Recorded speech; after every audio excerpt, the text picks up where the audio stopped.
Hey, Outlander Cast Clan. I know there are a lot of you out there that suffer from migraines, and I do too. And you know what? They're terrible. They're the worst. They're the worst, most Burr. god-awful thing. They are the worst, Burr. Listen, the last thing you need to do, and the last thing you want to do when you got one of these migraines, is wait for your doctor. Trust me, I know. I hate waiting for my doctors. But there's this new thing, it's called Cove. And there's a way to finally get the help that you need when you need it. And when you use this special link that I'm about to give you, you're going to get your first month of treatment for free, right? So this is why I'm the one reading it, because, again, I get the migraines. I know they suck. It's terrible. And I want to help you because it personally affects me. I use Cove, and it's the way to go. So go to withcove.com/OutlanderCast, and you're going to get your first month worth of treatment for migraines for free. Okay? Cove.com/OutlanderCast. If you can't tell, it's important to me. Trust me. You're going to want it.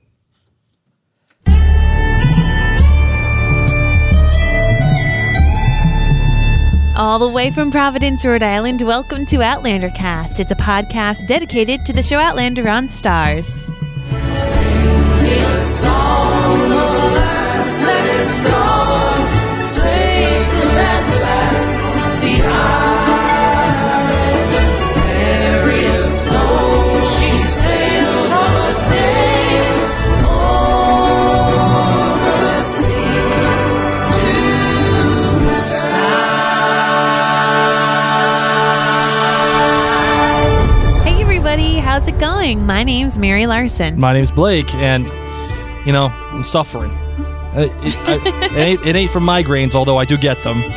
I'm suffering from a lack of Outlander. Seriously. Like, just hearing this music. Yeah, it reminds you. Just gonna Yeah. there it is. Just let it, just let it run. Let it run. Let that ride a little bit. Let that ride. Yeah, I know I'm suffering from a lack of Outlander here. And, we actually promised you guys that we were going to do at least one episode of Outlander Cast per month since Droughtlander. And I think so far we've done like 5.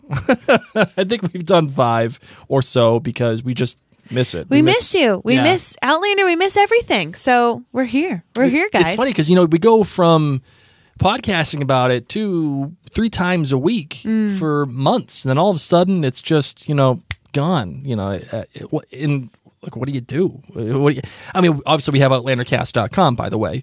Go to OutlanderCast.com and check out all of the great content there. Yes. But we have OutlanderCast.com, and that helps because we're all writing articles there, and we're all talking about Outlander, and we're meeting with the editors, and we're chatting and doing Outlander things. But the podcast itself is something that I miss, which is, I think, why we're here today, to get it back out into the ether a little bit and chat about our top 5 favorite moments from Season 4. Yes. I'm so excited about this. Me too. Well, before we jump into this episode, we want to remind you that you can find us on all places on social media with the handle OutlanderCast.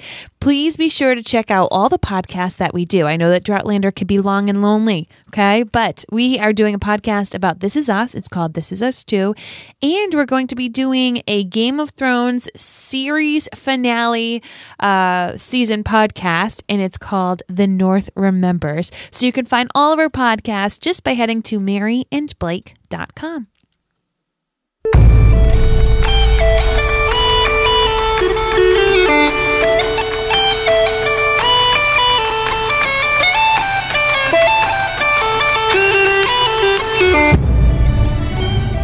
So we're here, and we're going to do our top 5. Now, there's one thing I just want to get off right off the top of the bat. Tell me. Right off the top, we're not going to talk about the Jamie and Bree reunion or meeting. You want to know why? Why? Because it's everybody's top number 1 thing. I didn't know this is part of it. I have to change mine. Okay, keep talking. It's everybody's number 1. That's an obvious choice. That's like cheating. I don't want to cheat. I want to actually get down to the nitty gritty of this stuff. Get down with it. And really talk about our really good top 5 favorite moments that not. I don't want to have the same thing as everybody else. Okay. Everybody loves the Jamie and Bree thing. Obviously, of course they do. Fine. So if you did want to talk about it, we can talk about it briefly if you'd like. I think that it was. I mean, obviously, between that and the pie hussy, like the pie. Obviously, it's everyone's favorite thing.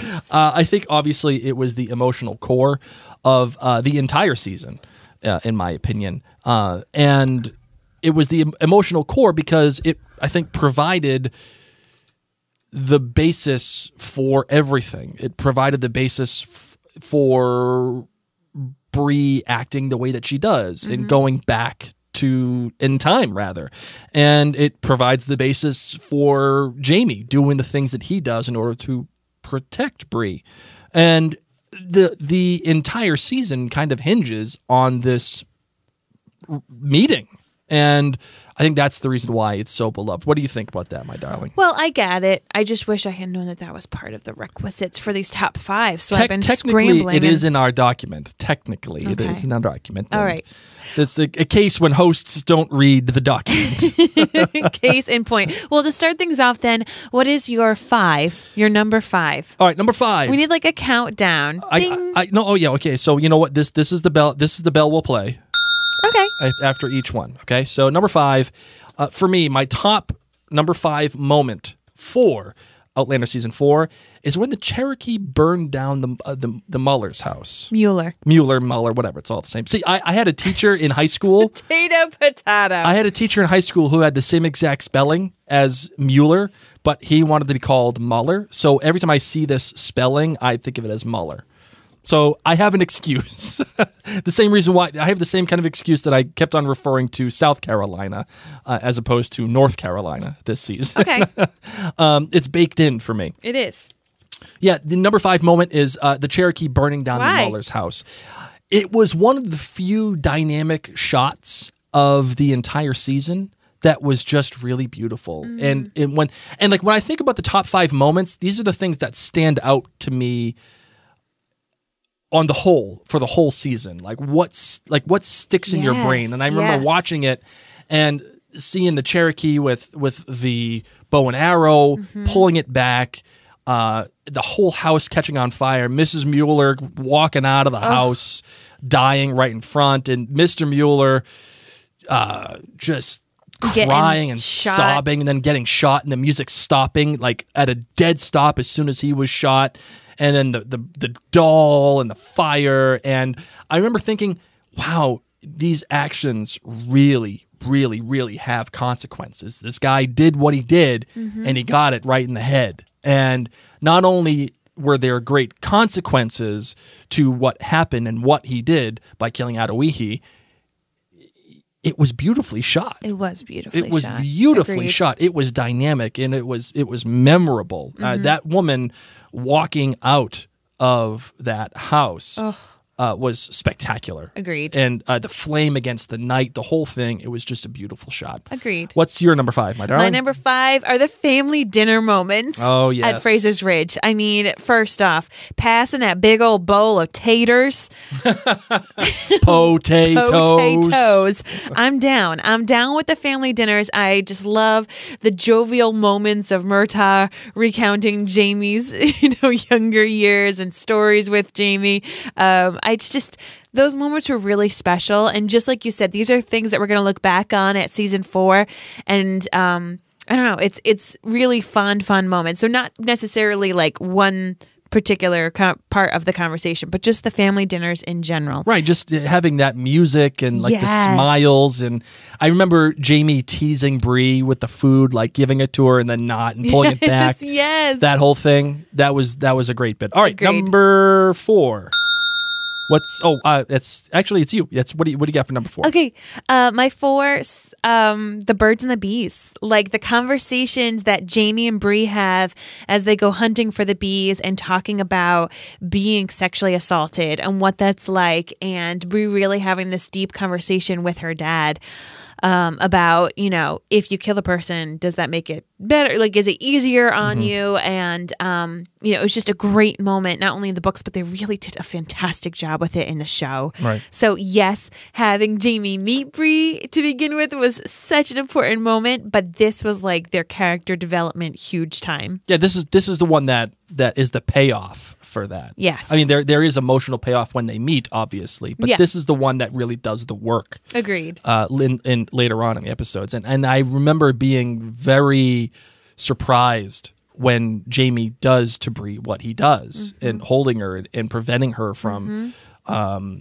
doing anything. And But saying, yeah, I from could showing that I kill could you, do this. and it's not your fault. But just spending the time together, it's something that both the characters needed, I think.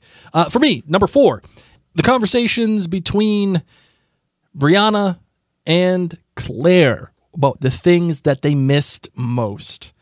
And whether it was a big fat cheeseburger, bathrooms, all that stuff. But the one that I really loved was when Brianna says, Led Zeppelin. Yeah. Like that, Nice. that is awesome. And obviously, I'm a huge Led Zeppelin fan. You got to get your lead out, man. Get the lead out as much as you want.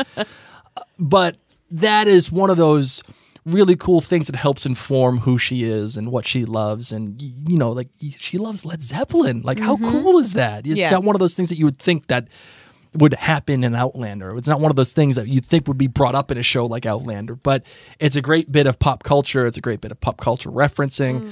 And it shows you the kind of music that she's into, the kind of things that she is into, and just this moment of recognition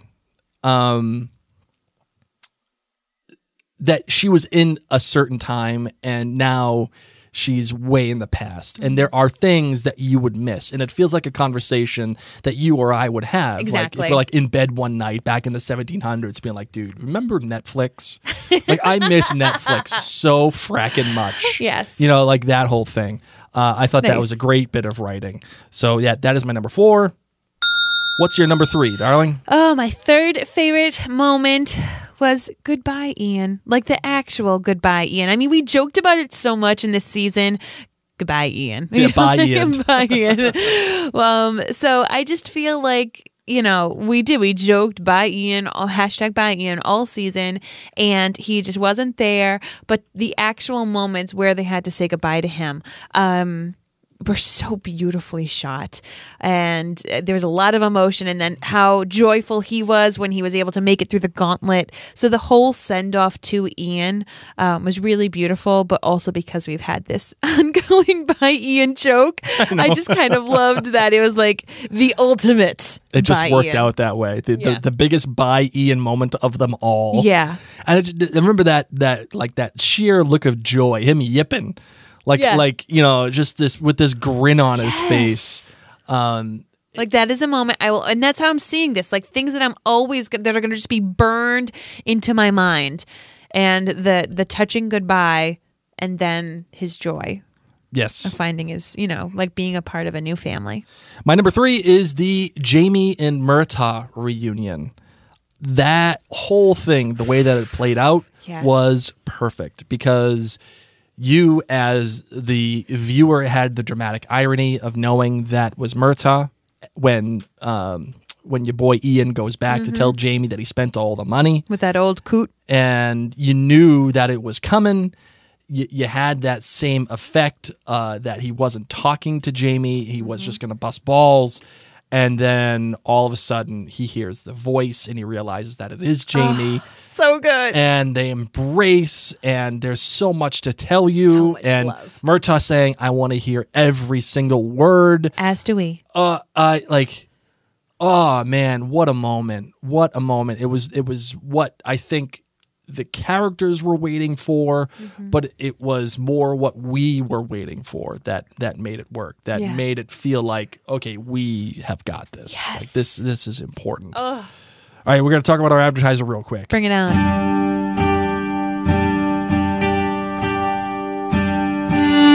So, like as I said in the beginning of this episode, migraines suck. They suck, do. and I get them all the time. Really do. And it's even why we're late on this episode because, man, migraines suck. And you know that they hurt. You know that they're terrible. And it's hard because when you have it, you got to get it treated immediately. And a lot of the times you got to wait for your doctor. And you can't wait for your doctor. You're in immense pain. And half the time you don't even got the medicine to take care of it because you already went through all the medicine because you're getting migraines so much, right? Well, this new thing here is called Cove. You can actually get treated from home. You don't got to wait for doctors anymore. Okay. Okay, you just go on Cove. And what they do is they start you out with a simple consultation with a licensed physician from your area. Awesome. From your area. And then you and they determine the prescription that you need for your migraines. Okay. And it gets sent directly to your door. Awesome. You get personalized service after your consultation. They treat and they tailor everything just for you, and it comes out. And then the doctor reaches out to you a few weeks later. You get educated on all the different kinds of medicines that they can use. Again, it's doctor supervised, and all the medication that they provide is FDA approved medication. This is important. So if you suffer from migraines, the last thing you need to do, like I said, is wait for your doctor. And with Cove, you can finally get a way to get the help that you need it when you need it. So use my special link. Go to cove.com/OutlanderCast. That's with Cove. WITHCOVE.com/OutlanderCast. Again, with cove.com/OutlanderCast to get your first month of treatment for free. Awesome. Okay? Listen, I will spread this to the words of the gods, okay, from the mountaintops, because it's important and it helps. It really, really does. Okay, so your number 2, my darling. All right. Everything, and I do mean everything that has to do with Lord John Grey. Oh, yes. Okay. Like there's not just one moment, because his sass with Claire. This is a little bit of a cop-out.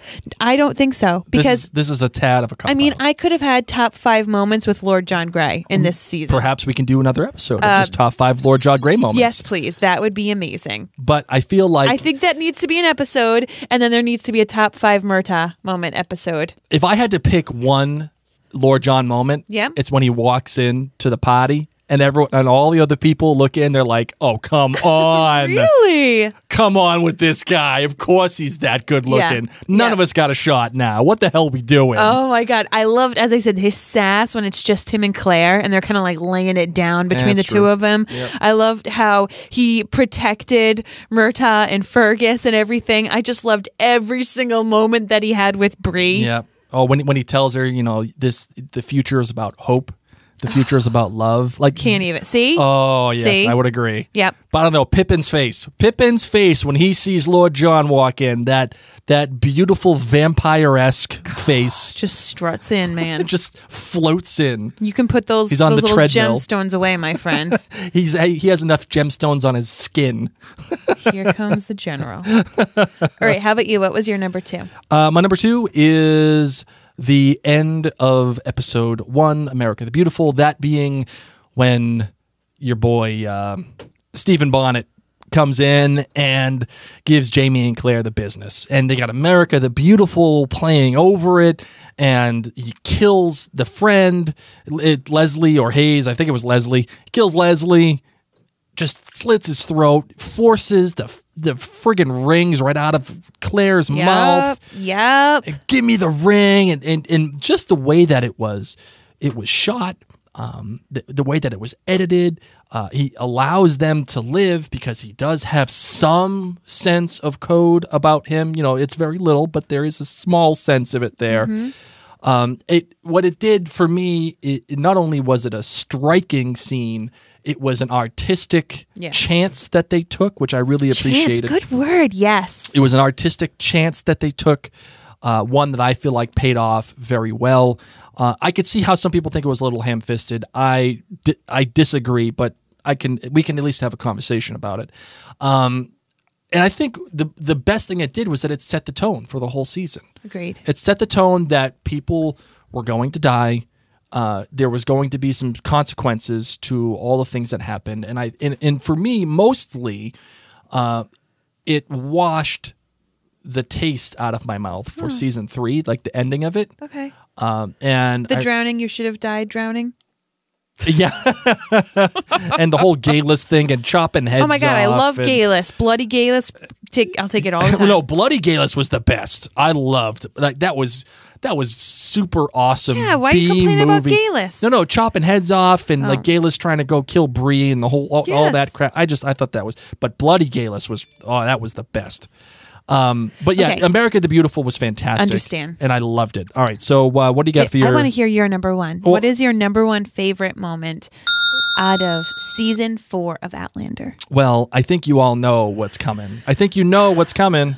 And I will always love you. That's my boy. That's my boy, Ghost Frank. Ghost Frank was the highlight of this season. And now I know all of you out there in the Outlander cast world. There are some eyes rolling so far back in people's heads right now. I know, I get it. And you probably just drove your car off the road. You should be calling AAA They might right be yelling. now. They might be yelling. They might still be cursing some Jesus H. Roosevelt Christ, because let's be real, that is a long thing to say. Yes, it is. It's completely unrealistic. It's like, come on, man. Jesus H. Roosevelt Christ. Nobody says that. Like, are there any bad phrases that people would say that are that long? I that don't you think know so. of? No. Oh wait, I know. Doesn't people say like Jesus, Mary, and Joseph? Jesus, Mary, and So Joseph. that's yeah. like that's kind of Jesus like H. it's in the Roosevelt family. It's in the family. Okay, so I've Jesus, heard that. Jesus, Mary, and Joseph. So 7 that's 7 syllables. I can't believe I'm counting syllables on the podcast. Jesus H. Roosevelt Christ. Oh, so Same. 7 syllables. Okay, there you go. Ghost Frank is phenomenal. Now you're saying Ghost Frank. Do you really think that it was a ghost? No. But You're just Ghost saying. Frank. You know what I mean. Like Frank on the pier, Hat, and the glasses. hat and the glasses, and what it meant for. And yes, because of Frank, and because I do love Tobias Menzies, I do love Frank. But what it did to inform Brianna, that is why it works so much. Because she turns back and it's beginning her journey to finding her father, not her daddy, but her father, and what could become her daddy, right? And she almost, as a character, she needs permission to do that. Because she never got a chance to say goodbye. She never got a chance to tell her dad that she loved him. She never got a chance to have that conversation. And as a dad, you want to have those conversations. And I think as a child, you need those conversations. So, and it was this great bit of irony to have someone like Frank dressed in his clothing, looking up at the pier, at Brianna, amidst all of this chaos, someone who's standing still, smiling, and saying, "It's okay. I'm proud of you." And I'm getting teary just thinking about it. It was a special moment, and whoever thought of that moment just needs a $1 billion raise, because that just blew my doors off when I saw that. Well done. It blew my doors off. All right, what's your number one? Murtaugh's return. Okay, yes. Okay, what about Murtaugh's return? So I know that he's not in the books. I get it. And I get that this has completely kind of changed the trajectory, but I'm down with the change. First off, Duncan Lacroix, all of you. All of which he has brought to the character of Murtaugh has been such a joyous, like, you know what it's been? It's just been some like caramel or peanut butter sauce or possibly even fudge on an already delicious sundae. And you're like, I didn't think this could get any better. But oh my word, that melted peanut butter, like, I don't even know. It's just a little bit, just a little here or there, but like it just added this extra flavor of goodness. And that is what Murtaugh did. He was able to be interwoven into a lot of these plot points, added some levity, also added discussions to be able to be had in a different way. Sure. And of course, added this extra sense of conflict that we wouldn't have had the same emotional value in if it wasn't for him. The regulator issue is something that is very important in this season, and of course leading up to the next season. So I don't know. I think it was a very bold choice, once again, for them to have chosen to keep him in, but not only to have kept him in, but to have him almost seem to be like part of the antagonist group now going forward. Like this, Right. or that's the inner battle that Jamie's going to I was have just to going to say, have. at the very least, be at odds with Jamie. Yes. And not because that's what Jamie wants, but because that's what Jamie has put himself into. Correct. He is now under the control and at the behest of the Governor Tryon. And the natural enemy to Governor Tryon and all of his lieutenants are the regulators. Yes. And so to have the Godfather versus God's son, even like unwittingly, like just, or I mean, not unknowingly, but just inadvertently having them pitted against each other is spectacular. And what's really cool, of course, is that Murtaugh knows Claire's from the future. He knows that Claire knows that the colonists are going to win over. You know what I mean? Like he knows that they're having these conversations. It's just setting up for a very interesting dynamic going into season 5. And Murtaugh brought sexy back, so thank you. So that's really it. Like once again, not one particular moment. That's why I'd be so happy. And I think we're going to in Outlander to do our top 5 Lord John Grey moments and our top 5 Murtaugh moments, just because these two minor, not minor, but like not Jamie and Claire characters and not Bree and Roger characters really played a huge role in this season. Which I think was at the detriment to Jamie and Claire. Mm-hmm. So I will tell you, I don't know if we're ever going to do like a top 5 least favorite things. Or well, you know what we'll do? How but about we do this? I feel like that's such a Debbie Downer we'll episode. do the one eye roll moment right now. We'll do the one eye roll moment, and we'll have one runner up. So let's do this. We'll do our one honorable mention right now. Okay. Are you done with your number 1? Yes. Okay. So my one honorable mention, I kind of have a tie. Okay, that's fine. So 2 honorable mentions. Okay. First, the rape scene with Brianna. Yes. And it obviously it's not like my favorite moment of all time, but just it was worthy of remark. The way that it was shot, how it was portrayed, it was different from it was different from everything that Outlander has given us so far. Correct. Like Outlander's made a point to show us everything and to get really in detail about rape and how things have gone. I mean, come on. And loss. Oh yeah, Outlander does not shy away. They don't mess around. Real loss and depth, and I mean, I'm thinking about faith. Like Right. Outlander just doesn't shy away from those hard things. It embraces them. Yes. And it says, okay, this is what we're doing, and if you have to blink, then you should blink. Until then, we still have an obligation to show you everything that we're supposed to show you. But what I think the rape of Bree with Stephen Bonnet did was it allowed you, the viewer, to put your imagination to its worst. But not only did it show you about Stephen Bonnet and Bree, but it also showed you the culture that people were in, that someone goes up and fixes the shoes in spite of hearing what was happening between the two of them. I thought that was one worthy of remark. Nice. That ought to be a moment that you should remember. Do you have one that is an honorable mention for you, my darling? Yes. What do you got? Tubby time. Oh, tubby time. Yeah, that was beautiful. For Claire to have gone through what she went through. All the grunting and groaning. Oh no, but I was saying like her adventure and being lost in the woods and Jamie finding her. I mean, Claire was incredible this season.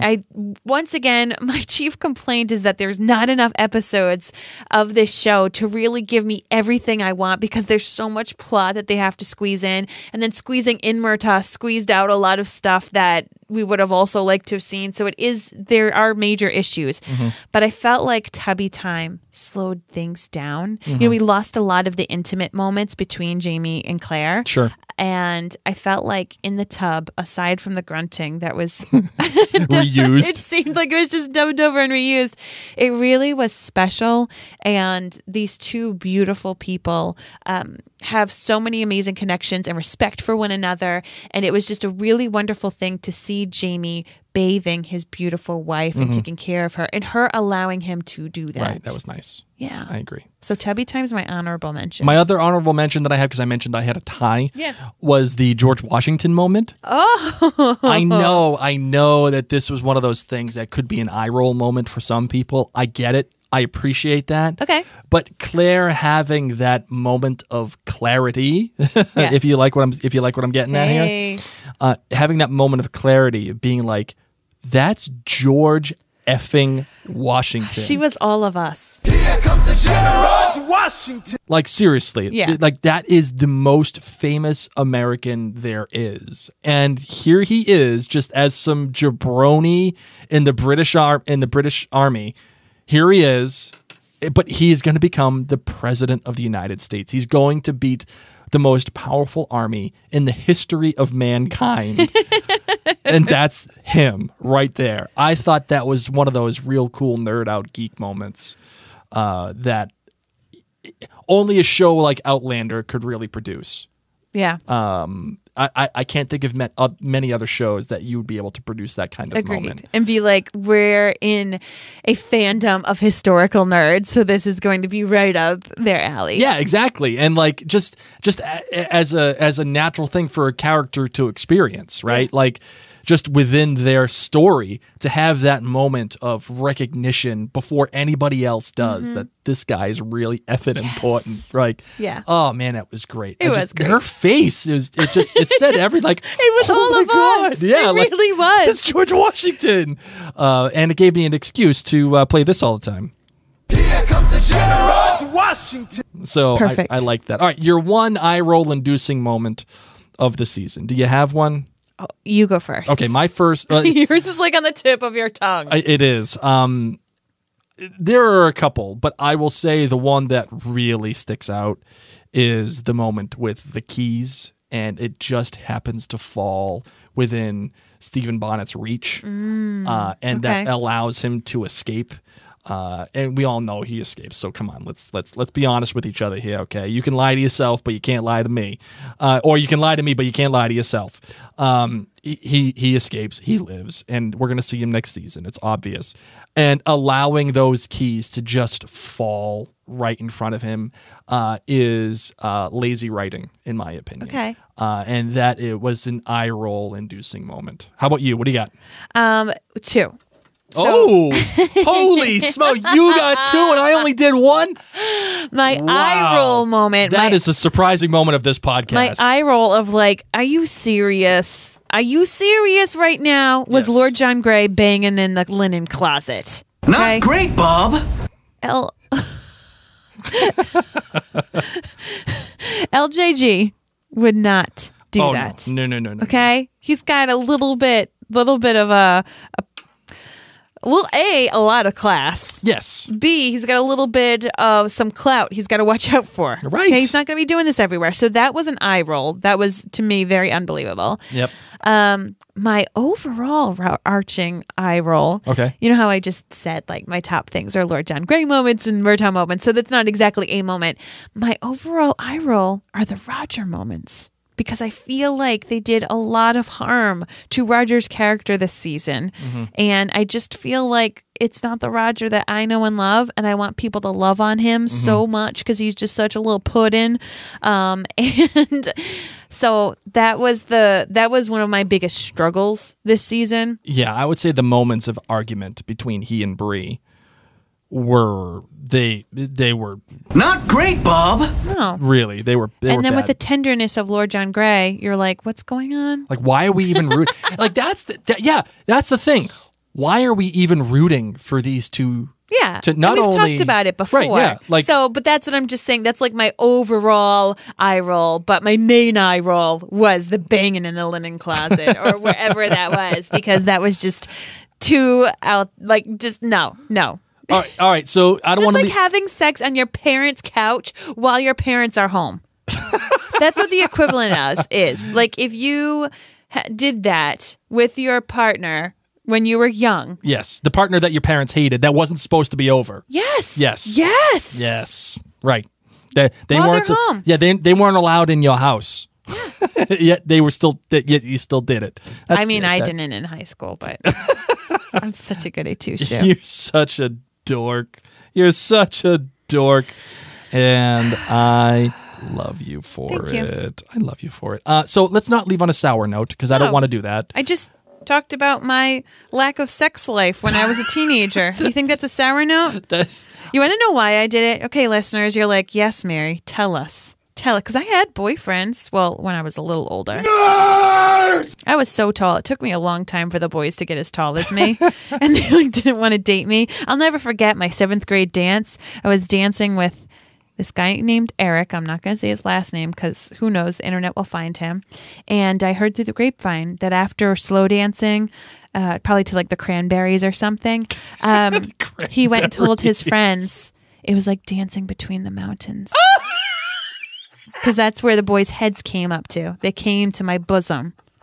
All of the boys in 7th grade. So say we all. Oh. It was like dancing between the mountains. So nonetheless, I didn't have a boyfriend forever. And then when I did have boyfriends, my mom thought I was having sex all the time. And so in my mind, I thought, I'm going to get back at my mom. I'm just not going to have sex. And here she is calling, thinking I'm a hussy and telling me, I know you're having sex and da da da da da. And I could say, no, I'm not, with a conscience. And I was like, I'm just not going to have sex. And I'm just going to stick it to my mom. And afterwards, I'm like, what the heck? She already thought I was doing it. I could have at least enjoyed it then. No, that's what I did because of my mom. Oh, man. My poor boyfriends. Oh, man. Telling you, I'm a messed up person. Dancing between the mountains. All right, let's get off my lack of sex life issues. Yes. Yeah, I think. But you know what? It's a great way to end the episode. There you go, guys. I'll take it. We turned that frown right upside down. You're welcome. Dancing between the mountains. You're welcome. Yeah, never forgot that. Oh, all right. We're going to close it on that bad boy. Glad we are. That is excellent. Thank you so much. Classy broad. Let's close it out.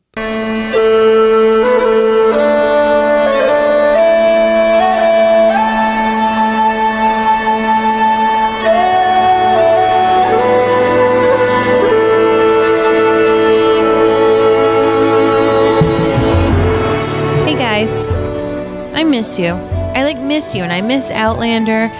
And if you miss us, come on over. Come on over to maryandblake.com because if you watch Game of Thrones, we're going to have you back, okay? We're going to be chilling. We're going to be podcasting. If you like This Is Us, we have you back. We're chilling. We're podcasting. We'll probably find something else because even though Blake and I are whoa, we podcast all the time. We need to have a life. We love podcasting so much that we find things to fill our free time with to podcast about. So please head on over to maryandblake.com. And if you have not yet left a rating and review inside your podcast app of choice, now's a great time to do it because this is how people find out about it. And a lot of times in Droughtlander, people are searching for podcasts. They're missing Outlander and they're like, wait a second, I can rewatch it and have a podcast companion this time. Let's do it. So we want to thank Hannah Berry, who called it insightful, hilarious, and personable. Hi-yo. Fancy, right? Mary and Blake hit all of the best qualities of a podcast that care so much about their listeners and make Outlander even more amazing. I highly recommend listening each week, and one of the great things about this podcast is that the episodes connect, meaning the inside jokes connect. They do. Yes, they do. Thank you, Hannah. Thank you so much for writing in. Yeah, and one of the things that you can do for us too actually is tell a friend, like Hannah, go out there and tell a friend that we exist, will you? You love us. All of our jokes, they interconnect, right? So all your friends, they all interconnect. Tell a friend that we exist. What does that even mean? I have no idea. I'm just making words up. a million times. That's true. Listen, tell a friend that we exist. Tell a friend that this podcast exists because yes, the reviews do help. And please give us the stars, do whatever they are, and give us your review, whatever it is. We want the honest opinion, but most importantly, what we want you to do, and the way to best spread the word about this podcast is just word of mouth. That's Just right. Tell friends that we exist. We want to thank all of you who are at OutlanderCastClan.com, our patron community who keep this podcast and the blog going. Truly, truly so appreciative of you, and especially our most generous sponsors, our associate producers, Angie, Carolyn, Celine, Dawn, Diane, Heather, Jeffrey, Jennifer, Linda, Marilyn, Michelle, Patricia, Siobhan, Summer, and Valerie. You got it right. Good job. I did. I'm going to be able to speak one day. One day. I gave up coffee stupidly this week. That's not helping. Barbara, Carolyn, Dana. Oh, these are our co-producers. Barbara, Carolyn, Dana, Dieta, Janet, Jenny, Keelan, Lisa, Liz, Marianne, Meredith, Raynal, Rita, Sharon, Tara, and Tina, and our executive producers who during the Droughtlander you're going to be able to hear from. You are going to be able to hear from people like Anne, Jen, Katie, Kirsty, Martha, Nadra, Peg, Bobby, and Sarah. I'm telling you guys, you're going to be hearing some fun voices from other Outlander cast lovers like yourself. It'll be fun. It will be fun. We want to thank all of the members of the Outlander cast staff. You guys rock and roll, and they are keeping the content rolling in Droughtlander. We're going to be having something new for you every single week. Whether it's a podcast or an article. That's going to be something every single week we are updating. And I can't think of any other Outlander website or fandom website that is doing that. I don't know Huge of one. props to Janet and Ashley. And all the writers who are just all stars, just making it happen. Hey, now. Churning stuff out. You're an all-star. Get your game on. All right, Smash Mouth. I was thinking more on Shrek, but yeah. Well, that Smash Mouth is the guy. I know, Okay. I know. All right. Well, Okay, guys. Fair enough. We're going to go watch Captain Marvel. That's what we're going to go do. For now, my name's Mary. My name's Captain Marvel. Carol Danvers, better known as. And you've been listening to Outlander Cast.